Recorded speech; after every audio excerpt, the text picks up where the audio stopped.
about to hear is true. The names have been changed to protect the innocent.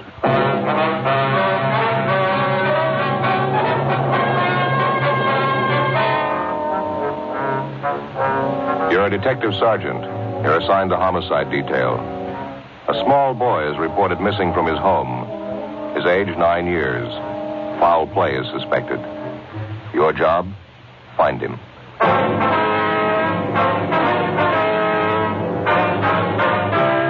Dragnet, the documented drama of an actual crime. For the next 30 minutes, in cooperation with the Los Angeles Police Department, you will travel step by step on the side of the law through an actual case transcribed from official police files. From beginning to end, from crime to punishment, Dragnet is the story of your police force in action. It was Thursday, December 22nd. It was cold in Los Angeles. We were working the night watch out of homicide. My partner's Ben Romero. The boss is Thad Brown, chief of detectives. My name's Friday. I was on the way into work, and it was 3:55 p.m. when I got to room 42. Homicide. Hi, Joe. Ben? Well, here's the file on the Webster case. And all the follow-ups been made? Yeah. I get it. Homicide, Friday. This Levinson, Unit 113J. Got something for you. Yeah, Harry, what's doing? Doherty and I are out here on Collis Avenue, 4656, trying to track down a 9-year-old boy. Yeah, what's the story? The kid's missing, suspicion of foul play. How long's he been gone? About 2 hours. Looks like a job for homicide. How do you figure? The kid was last seen playing in the backyard of his home. Yeah? We checked over the yard. Did you find anything? Bloodstains, lots of them. They look new. Ben and I left a message for Chief of Detectives Thad Brown. And then we went over to the crime lab, picked up Lieutenant Lee Jones, and drove out the Arroyo Seco Freeway to Collis Avenue. It was an average neighborhood. Number 4656 was a one-story green stucco residence situated on the corner of Collis Avenue and Harrison Drive. Beyond the backyard was a tract of undeveloped land covered with scrub oak. Harry Levinson from Highland Park Juvenile was waiting for us in front of the house. Get back this way, fellas. Coming, Lee? Till I get my bag. Who notified you that the boy was missing, Harry? The mother said she went out to do some Christmas shopping about 11 this morning, left the boy home. Mm-hmm. She came back about 2 this afternoon. He was gone. What's the name? Johnstone. The kid's name is Stanley, 9 years old. Mm-hmm. Was this gate open like this when you got here? Yeah, I haven't touched the thing. Here are the stains over here, Lieutenant Jones, along the edge of the walk. See? Yeah. Let me see. Yeah, quite a few stains, huh? Yeah. Looks like it might be blood. Try some benzidine on them. There we are. See what happened? Where's the kid's mother now, Harry? In the house. Doherty's talking to her. Did you talk to any of the neighbors? People next door, the ones on this side. They couldn't tell us anything. There it is, fellas. Yeah, Lee. These spots I covered with benzidine, they're turning blue. Bloodstains, all right. You can't say definitely whether it's human or animal blood. Mm-hmm. Do you have to go back to the lab to run it through? Yeah, biological precipitant test. Hand me one of those glass vials for my bag, will you? Yeah, sure. Okay, here you go. Thanks. Scrape some flakes off for a test. There we are. How soon can you tap the blood for us, Lee? Precipitant test won't run more than 20 minutes. It'll take 3 or 4 hours to run a blood grouping, though. That's it. Anything else you want to check? Levinson, anything else? Oh, yeah. Right here in my handkerchief. Empty shell. That marker over there by the rose bush? That's where I found it. From a 22, huh? Yeah, might tie in, might not. Mark it and dump it in this envelope, will you? Mm-hmm. There you go. Here. Did you get a missing broadcast on the boy, Harry? Doherty did about a half an hour ago. Here's a description here. Thank you. Will Mother know about the bloodstains? No, we didn't tell her. She's worried enough already. She has no idea what might have happened to her boy, huh? No more than we do. She checked all her friends and relatives. We're covering the neighborhood. No trace so far. Not much to go on. Bloodstains. Empty cartridge. Yeah, it could mean 100 things. Any ideas, Friday? Just one, and I don't like it.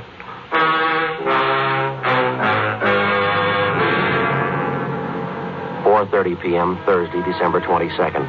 The neighborhood search for 9-year-old Stanley Johnstone continued. Lee Jones went back to the crime lab to start the precipitant test and the blood grouping.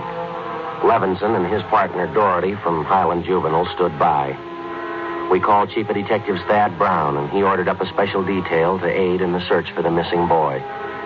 Ben and I questioned the boy's mother, Mrs. Ruth Johnstone, a woman in her early 40s. She seemed fairly calm under the circumstances. Miss Johnson, is your boy Stanley in the habit of wandering off without telling you where he's going? No, he's not in the habit of wandering off, but he has done it before. Well, when was the last time, Miss Johnstone? You don't have any children, do you, Sergeant Friday? No, ma'am, I'm not married. Well, there comes a time in every young boy's life when he feels that it's time to leave home, go out on his own.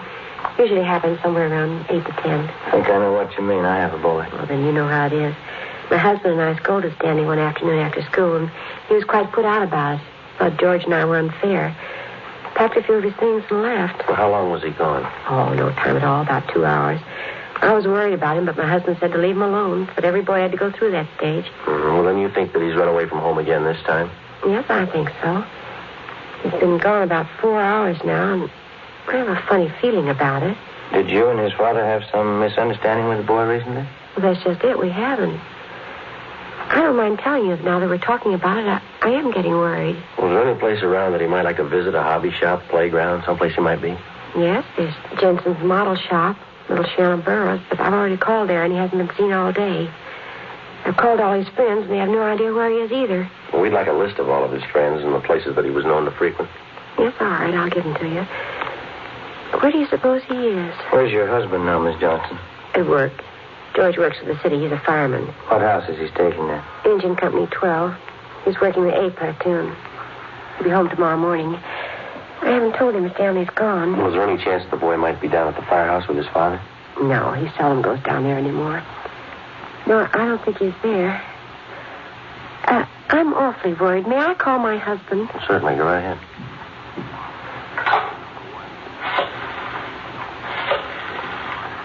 I know George will be worried. Engine Company 12, please. Stanley's been gone too long. Hello? May I please speak with George Johnstone? This is Mrs. Johnstone. Thank you. Oh, I hate to call George at his work. Yes, ma'am. Does your husband own the gun? Yes, he does. What caliber, do you know? Well, it's a .45 automatic. He got a knock. George? This is Ruth. George, is Stanley down there with you by any chance? Oh. No, I can't find him anywhere. He wasn't here when I came home from doing my shopping. There are 2 policemen here. No, I said there are 2 policemen here. No, dear, I'll call you if we don't find him soon. All right, dear. Yes, you too. Goodbye. I didn't think he'd be with George. A .45, is that the only gun in the household? Yes? Why are you asking about guns? Has anything happened that you're not telling me about? No, ma'am, just routine checking. We'll have to take a look at that .45 if you don't mind. Maybe I should tell you we do have another gun in the house, but it's all wrapped up. George bought it for Stanley's Christmas present. What if we could see it, please? Yes, well, will you have to unwrap it? Yes, ma'am, I'm afraid so. It's in the closet. Thank you. They had to hide it. Let me see. Look, here's a paper it was wrapped in. Stanley must have found it. It's gone. You see, here's the gift card and the box the gun came in, the rifle. I wonder if I could look at that box, ma'am. Thanks. How about it, Joe? .22 caliber. Thursday, December 22nd, 5:15 p.m. It was getting dark. The search for the missing boy continued. We checked the list of Stanley Johnstone's friends. None of them or their parents had any idea of his whereabouts. We talked with Levinson again. He'd been in touch with the detail combing the neighborhood. They'd found nothing. We went down to Collis Avenue and 10th Street, the service station on the corner. 1 nickel, Joe? Oh, I got one. Will you watch for Thad? Yeah. Okay.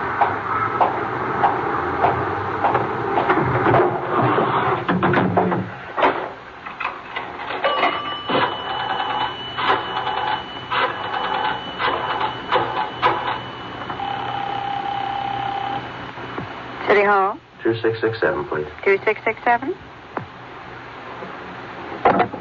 Crime Lab, Jones. Hi, Lee. Joe Friday. Yeah, Joe. Any sign of the Johnson kid? No, not yet. How are you coming? Finished the precipitant test. It's human blood. Yeah? Working on the blood group now. Do you know what type the Johnson boy has? Well, I didn't want to upset his mother. Thought I'd wait till the last thing. We're in the neighborhood. Check with the family physician. That way you won't disturb it. Yeah, I figured on that. Just a minute, Lee. Yeah. Yeah, Ben. Walsh just pulled up. Okay. Thad Brown's out here now. I'll check you later, Lee, huh? All right, Joe. All right, bye. All right. Oh, this way, Joe. Gentlemen, how's it going? We just checked with Lee Jones. Yeah, I know. It's human blood. What do you think? We talked with the boy's mother, Mrs. Johnstone, found a gun missing. Yeah? Caliber's the same as the empty casing Levinson found. It's 22. You said the gun was missing? Yeah, the Johnstones were going to give it to the boys a Christmas present. They had it hidden, but it's gone. Any idea who took it? Well, they left the Christmas wrapping behind. I think it was the kid. 22 rifle, huh? 9-year-old boy. When's he going to learn? First, it's carbide cannons on the 4th of July. The city issued ordinance after ordinance. A few thousand kids around the country had to lose their eyes, fingers, hands before their parents would give us their full cooperation to outlaw them. I know what you mean. Sure you do. You and every other cop in the country became the heavies trying to clamp down on them. So it's the same story. This time it's guns for Christmas. Well, I know what you're thinking, but we're not sure yet. Listen, Friday. There's a city ordinance against giving a gun to a kid. You know that. Yeah, I know that. There's a missing boy and a missing gun. There's blood on the ground and an empty shell. That's enough for me.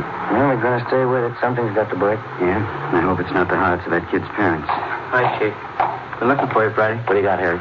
Found the gun. New 22 rifle. That says it's been fired recently. Where'd you find it, Levinson? Back up there in that scrub oak behind the Johnstone house. Mrs. Johnstone identified it. Buckley took it down to the crime lab. Thanks, Harry. Miss Johnstone okay? Pretty sick now. Doherty came up with something else. What's that? There's another one missing. An 8-year-old boy. 6:30 p.m. We talked with Officer Doherty about the other missing boy. He told us that his name was Stephen Moorheim, 8 years old. His family had just moved into the neighborhood. It seemed that no one besides the Moorheim family knew that the boys played together. Mrs. Moorheim told us that Stephen told her that he was going out to play and that he'd be home by 6 o'clock for dinner. She told us that he was an unusually prompt boy and almost never overstayed his playtime. We got a description of the Moorheim boy and put out a missing broadcast. We called the Johnstones' family doctor. He told us that Stanley's blood was type O. At 7 p.m., we talked again with Mrs. John Moorheim. Are you sure Mrs. Johnstone doesn't know where the boys are? She has no idea, Mrs. Moorheim. Oh, this is terrible. Just awful. I feel there's more to this thing, something you're not telling me. Well, there's no use to upset you until we know a few things for sure. And you're holding back something. Well, now, please try not to worry, Miss Moorheim. There are certain things that we're going to have to ask you, routine questions in any kind of investigation. Is there anything else you want to know? Yes, ma'am. What is your boy's blood type? It's a funny question. Do you think anything's happened to him? Have you found him and you're not telling me? No, ma'am, we haven't found him, and we don't think anything's happened to him. His blood type? Yes, ma'am. Well, I think I have it written down in Stevie's baby book. Yes, here it is. It's type O. Thank you. I wonder if I might use your phone? Yes, of course, it's in the hall. I'll be right back then. Okay.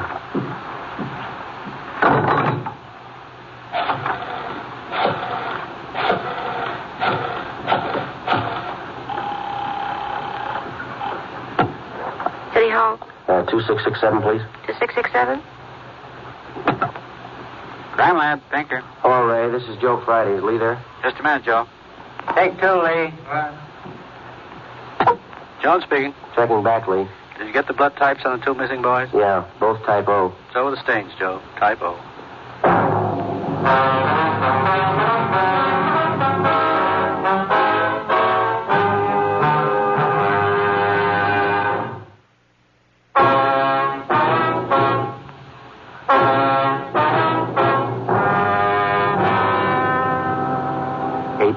Thursday, December 22nd. Still no sign of either of the missing boys. Chief of Detectives Thad Brown went back to headquarters to direct the search from there. He dispatched another detail of 50 men to aid in the hunt for the missing youngsters. 8:30 p.m. It was getting a little colder. The citrus growers were warned to expect a freeze. We went up the block to see Mrs. Johnstone. Her husband had quit work early and returned home. We talked with him for a while. He could tell us nothing more than we already knew. We still had not informed either of the families about the blood stains and the empty cartridge casing which had been discovered in the backyard of the Johnstone home. It was more than possible that they had a right to know about our findings, but Ben and I felt that there was no cause to add to the distress of the 2 families at this time. If the two missing boys were found alive and well, then the bloodstains in the cartridge would be of no concern to the relieved parents. At 8:40 p.m., Ben and I left the Johnstone house and went to the home of Mr. and Mrs. John Moorheim. Miss Moorheim, you said your husband worked at a market? Yes, he telephoned about 15 minutes ago. Said he's closing up right away. He'll be here any minute. I wish Stevie would call, come home. It's so cold out tonight. All he had on was a thin cotton jacket. Well, try not to worry. We're doing everything we can. He'll be all right. Stevie's father's such a sensitive man. He and the boy are so close. I know he's terribly upset. Now, you're sure there's no place that you might have forgotten, someplace where the boy might be? No place. No. If anything's happened to the boy, it'll just kill John. No. You sit still. I'll get him, Miss Moore. Joe? Yeah, Harry. The Johnstone kid, he's been found.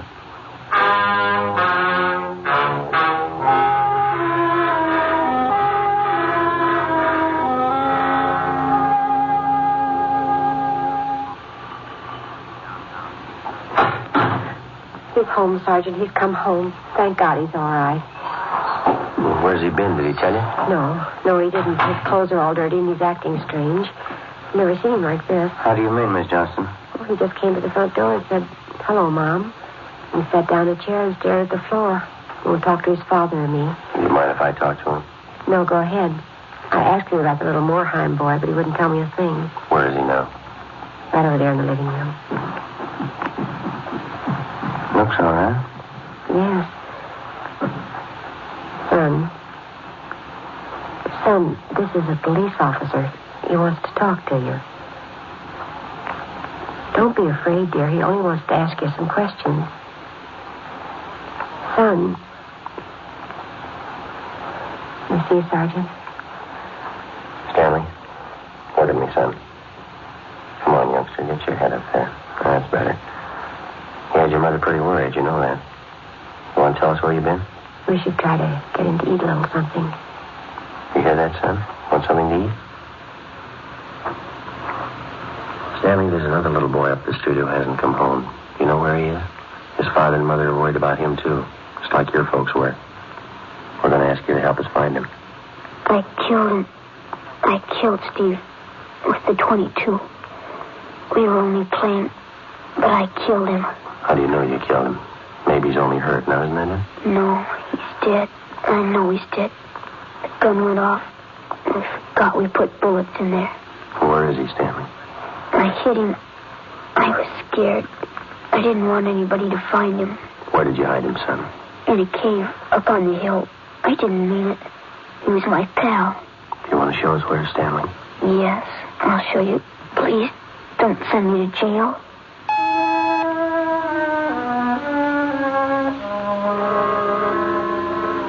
(9:15 p.m., Thursday, December 22nd. 9-year-old Stanley Johnstone led the way up the hill behind the backyard of his home. He showed us the wagon that he moved the body in. His father came along with us. About 50 feet from the crest of the hill, the boy pointed to a thicket of scrub oak. There we found a small cave holding the body of Stephen Moorheim. There was a single bullet wound in his chest just below his heart. He was dead. We covered the body. Stanley, how did it happen? I knew my folks were going to give me the gun for Christmas. I knew where it was, and I got it. There was a box of bullets with it. Were you pointing the gun at Stevenson? No, sir. No, sir, I wasn't. It was Steve's turn to play with it.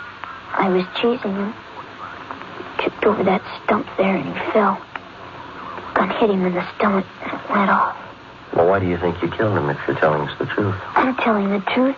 Honest, that's the truth. Well, I believe you, son, but why do you think you killed him? It was my gun. Stevie'd still be alive if I didn't go and get it. I should have waited till Christmas. It's all my fault.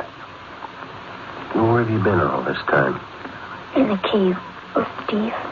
What were you doing in there, son? I was praying. I was praying for God to make him alive again.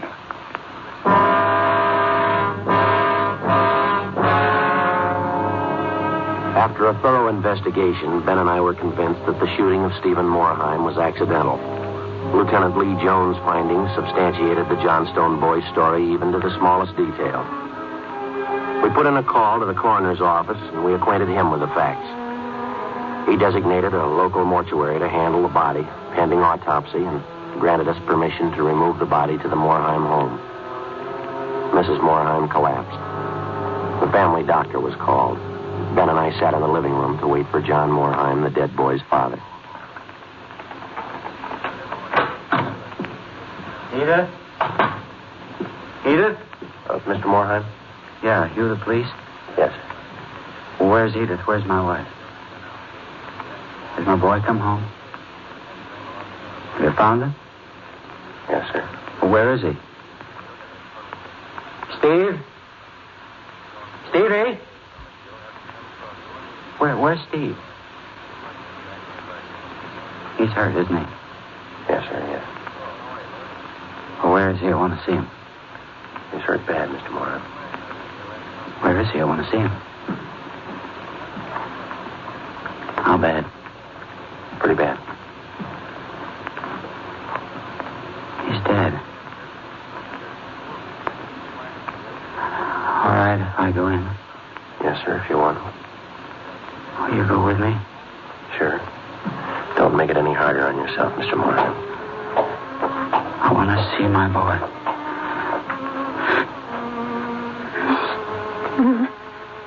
Mr. Morheim.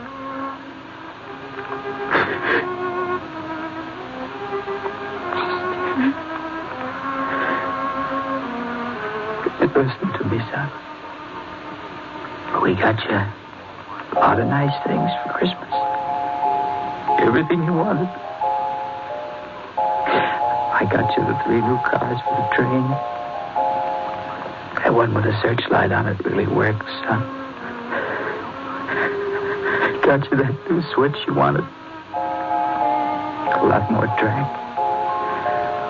Oh, now you can have big layout. And you know that new baseball mitt we saw? I got it for you. The cowboy outfit you want. I got it. Mr. Morheim. Come on, you. What happened? It was an accident. He was playing with a Johnstone boy up the street. Playing with a gun. It went off. What was the other boy's name? Stanley Johnstone. It was an accident. Mr. Morheim, where are you going? I want to see that boy. We had no idea what the dead boy's father had in mind. We didn't feel that we should try to restrain him. Ben and I went along with him up the street to the Johnstone home.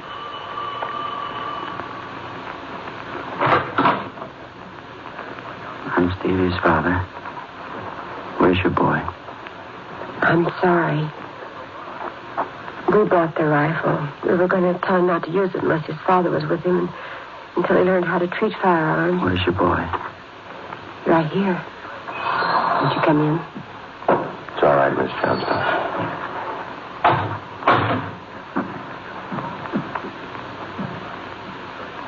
You the boy that was with Stevie? Yes, sir. What's your name? Stanley. I know it wasn't your fault, Stanley. Wonder if you'd do something for me. Yes, sir. I've got a lot of nice presents for Stevie. I know he'd want you to have them. I want to give them to you Christmas Eve. Mom? I think that'd be a fine idea, son. Come on, Ben.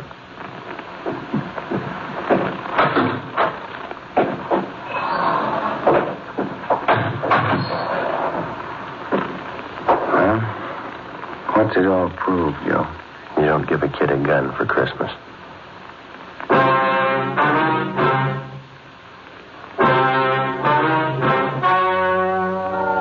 The story you have just heard was true. The names were changed to protect the innocent. On December 24th, 1948, a coroner's inquest was held in the county morgue, city and county of Los Angeles, state of California. In a moment, the results of that inquest.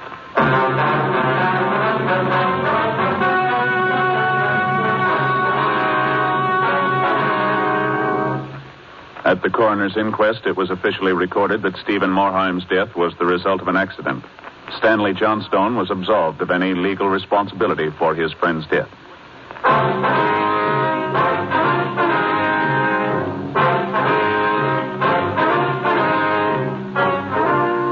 You have just heard Dragnet, a series of authentic cases from official files. Technical advice comes from the Office of Chief of Police W.H. Parker, Los Angeles Police Department.